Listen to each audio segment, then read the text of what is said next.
Hi friends, welcome back to my channel. இன்றைக்கி இந்த வீடியோவில் ஒரு குக்கிங் விலாக் தான் பார்க்க போகிறோம். ஸோ வாங்க பார்க்கலாம். நான் வந்து இன்றைக்கி சுண்டைக்காய் எடுத்திருக்கேன். இன்றைக்கி எங்கள் வீட்டில் சுண்டைக்காய் குழம்பு தான். ஸோ சுண்டைக்காயை வந்து நான் ஃபஸ்ட் டைம் செய்ய போகிறேன். வாங்க பார்க்கலாம். சுண்டைக்காவை இந்த மாதிரி எடுத்துக்கோங்க. எடுத்துட்டு நல்லா மத்து வச்சு இடிச்சுக்கோங்க. மத்து இல்லை உங்கள்கிட்ட ஏதாவது வெயிட் பொருள் இருந்தால் அதை வச்சு இடிச்சுக்கோங்க. அதை இடித்ததும் நம்ம என்ன பண்ணணும்னா நல்லா வாஷ் பண்ணி எடுத்துக்கணும்.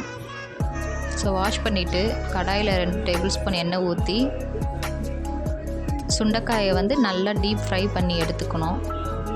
அது எதுக்காக ஃப்ரை பண்ணி எடுக்கிறோன்னா, நம்ம வீட்டில் இருக்க கிட்ஸ் எல்லாம் வந்து கண்டிப்பாக இந்த மாதிரி காயெல்லாம் பார்த்தா ஒதுக்கி வச்சுருவாங்க. ஸோ அவங்க வைக்காமல் இருக்கிறதுக்காக நம்ம இந்த மாதிரி ஃப்ரை பண்ணி எடுத்து சாப்பாடோடு பிசைஞ்சு கொடுத்தோன்னா கண்டிப்பாக அவங்க சாப்பிட்ருவாங்க. ஸோ அதுக்கப்புறம் 2 டேபிள் ஸ்பூன் எண்ணெய் ஊற்றிட்டு கடுகு பொரிஞ்சதும் வெந்தயம், அதுக்கப்புறம் ஒரு கைப்பிடி அளவுக்கு கருவேப்பிலை, அதுக்கப்புறம் வெங்காயம் ஆட் பண்ணிக்கோங்க. அதோடு சேர்த்து ஒரு 6-7 பூண்டு ஆட் பண்ணிக்கோங்க. இதுவும் வதங்கினதும் தக்காளி ஆட் பண்ணிக்கோங்க. எல்லாமே நல்லா வதங்கினதும் நம்ம வறுத்து வச்ச அந்த சுண்டைக்காயை வந்து ஆட் பண்ணிக்கலாம்.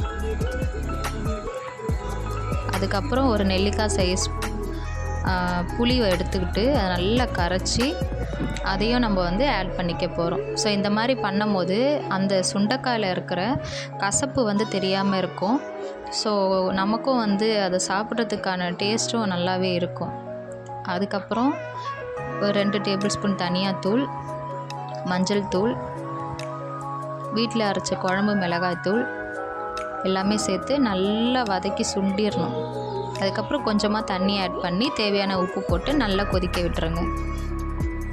கொதித்ததும் கொத்தமல்லி போட்டு இறக்கிட்டா நமக்கு நல்ல டேஸ்டான சுண்டைக்காய் குழம்பு ரெடி ஆகிடும். ஸோ வீடியோ பிடிச்சிருந்தா கண்டிப்பாக லைக் பண்ணுங்கள். தேங்க்யூ.